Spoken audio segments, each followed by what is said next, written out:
করে আর কি কাটি কি করে জানি না, তেজ করে লাথি মেরে দিয়ে শুয়ে পড়লো। তখন কয়টা বাজে? 1:30টা। এখন বুনুর ঘুম অবস্থা শেষ।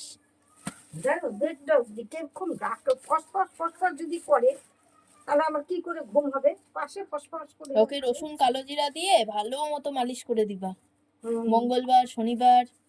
হ্যাঁ আমি, আর কেউ না। তাহলে কি বলতো বসবে না কাশিটা। আগে আমাদের শাশুড়িরা বলতো যে বাচ্চাদের এরকম হাতে আর পায়ের মধ্যে এরকম মালিশ করলে বসে না কাশি সর্দি। বুনুকে শনি মঙ্গলবার করে রসুন কালো জিরা দিয়ে মালিশ করে দিবে। দেখছিস আমার শাশুড়ি বলতো, আমি আমার শাশুড়ি হাত ধরে যাচ্ছি তাই বলছি। সব পিছলে একবার